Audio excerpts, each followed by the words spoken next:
Hello, hello, hello, everyone, and welcome to the new and official page for Girl Time Podcast. I am your host, Lanisha Huggins, and I just want to start this off by thanking everyone that has motivated me, that has encouraged me to keep going and to never give up.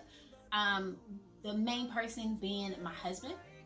I thank you for always having my back and always being my rock. I thank you for your love, your support, and being my number one fan.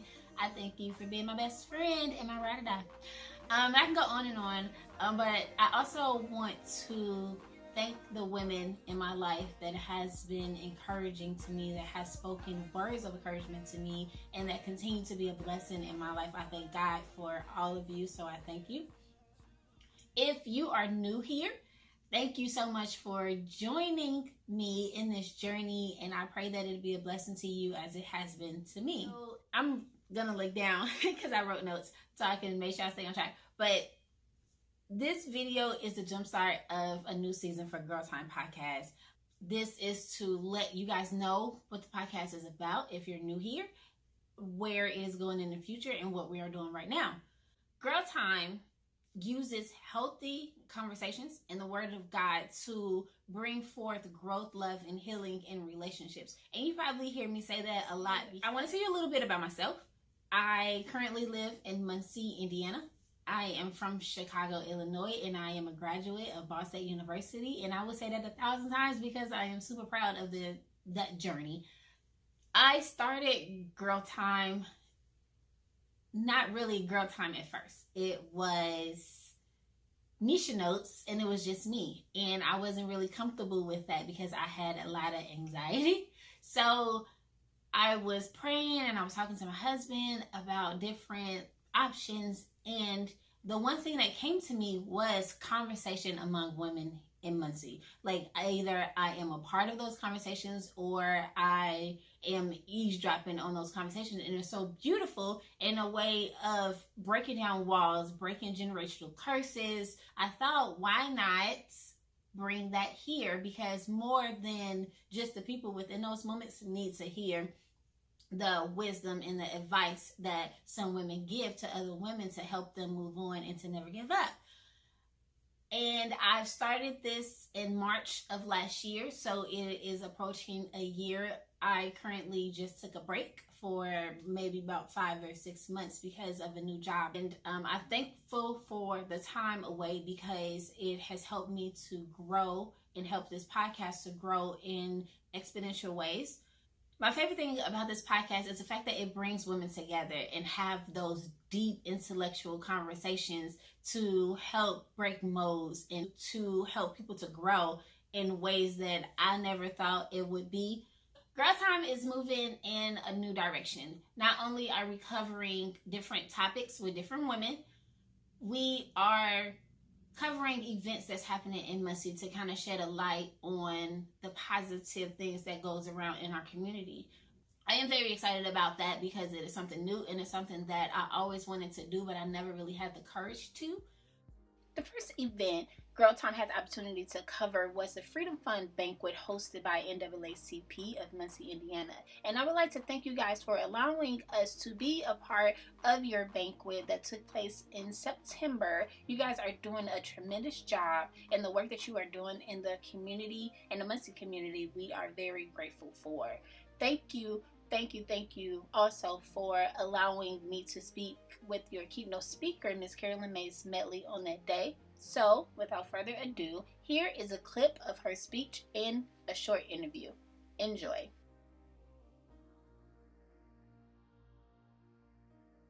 But you know what, best of all? We continue to raise a voice on issues that needed to be brought to the forefront. It wasn't easy. But I could look back in history to someone like Ida B. Wells Barnett, one of the NAACP founders and co-owner of the Memphis Free Speech and Headlight newspaper. She raised awareness and led anti-lynching crusades with her writings. Though threatened and the newspaper burned down, she didn't stop. She moved on and kept writing. Love that we've come together with a common cause.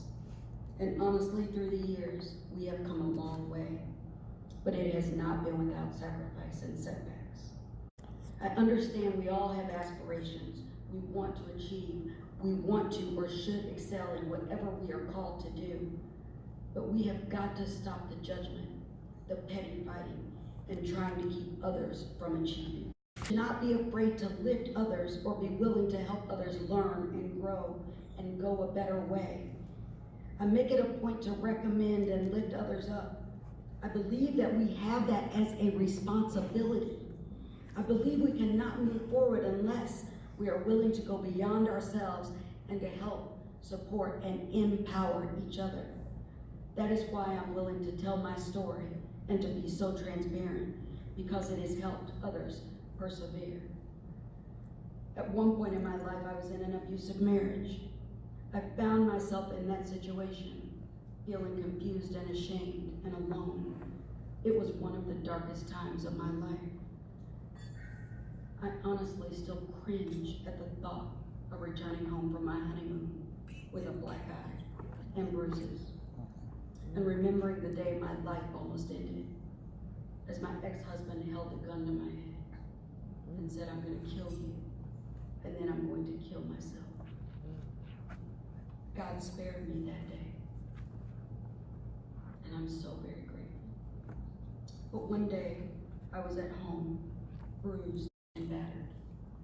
As I walked up the stairs in her house, we had a landing, and I fell to my knees, and then I fell to my face, and I cried, and I prayed to God that if this was something that I was going through, my hope was that I would be able to help others someday.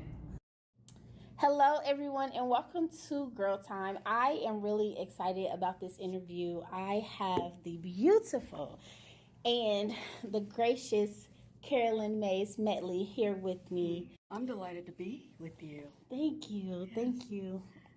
And so I just want to say a little bit that you are very inspirational, and I love your story and how you overcame all the obstacles in your life.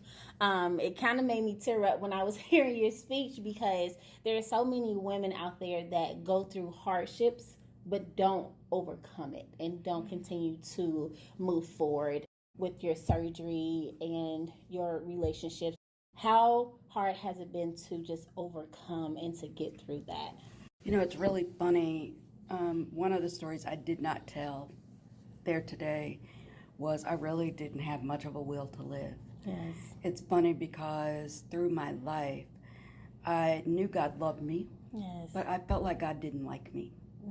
And what I've learned is God not only loves us, but He likes us. Yes. And He likes us as we are, and He tells us to come as we are. Yes.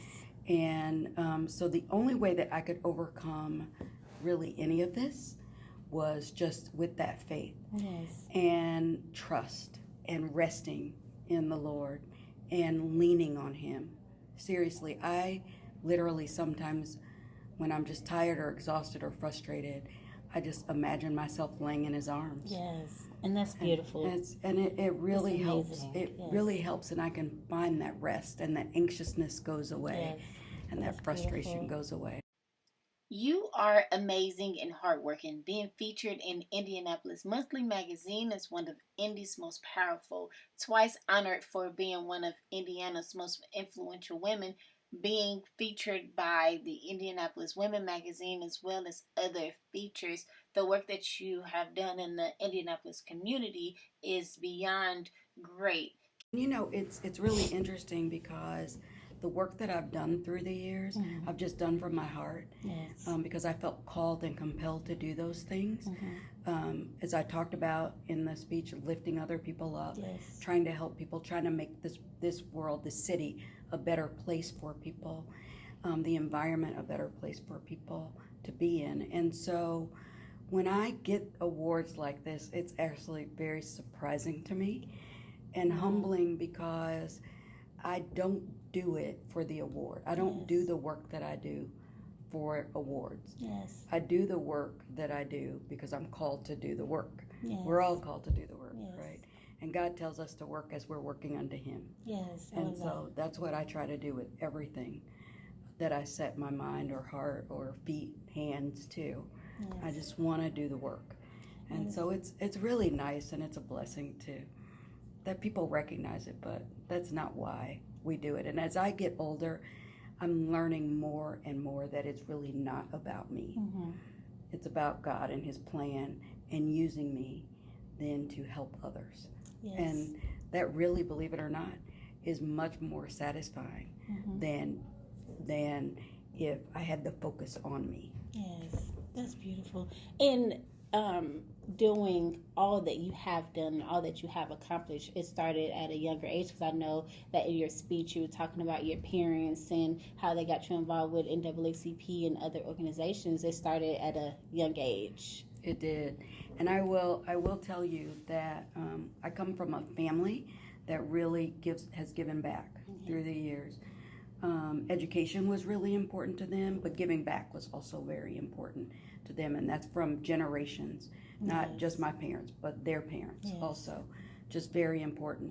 And so I have grown up with that in my heart to just give back. And when I was in high school and I was elected to Girl State, and I was on the debate team, and I remember working on the theme for the year, and it had to do with the criminal justice system. And so I, wrote this plan on both sides, why it would work, why it wouldn't work. And I actually took it to Girl State, and I won the Attorney General spot. That's amazing. At Girl State. And my dream was ultimately to be the Attorney General for the state of Indiana. I didn't go to law school.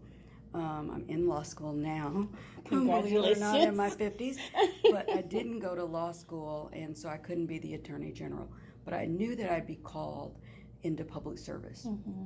And so, though I was in business for years, I still volunteered and contributed to the community, to society, and to helping others. But then I went into public service and really got that opportunity to do even more. And then with the Black press on top of it, being able to be that voice for the disenfranchised and the underserved. So really a blessing. That's beautiful. So I've grown up with it. Thank you so much for taking the time out. And I really, like I said, love your story. I love looking at you and how beautiful you are, and the light that I see when you gave your speech. It was just beautiful and overwhelming a little bit. Thank you. And you're a beautiful young lady as well. Thank you. So thank you for doing this, and thank you for reaching out to other ladies as well. Yes. Because so many of them do need to be uplifted and to hear that we can overcome. So we are looking for women to come be a part of the conversations that we have here. It doesn't matter what is going on in your life, whether something is good is going on and you want to reflect on that, or something bad is going on and you need encouragement for that, but you just want to talk about it. We are welcoming women and occasionally men, because I have had my husband and my best friend's husband on here for an episode. But we are welcoming women to have those conversations to help the next person or to get through those circumstances. If you are interested in joining us, I will put a link to a form for you to complete down in the description box also. It is just a way of helping us to get to know you for different topics. And it doesn't matter like how many topics you want to be a part of. If you look at the form, it's different topics on there, and it's also others. So if you have different ideas that you want to bring to the table, please feel free to do so. My goal for this year with this podcast is to bring seasonal women and young women together and having conversations. I am really excited for what is to come and what God has gave me as an idea that turned into way more than that. I am excited for the women that will be here, and I pray over you guys and sharing, because I know that sometimes different topics is very touchy. Again, I welcome you to Girl Time. Thank you so much. Bye.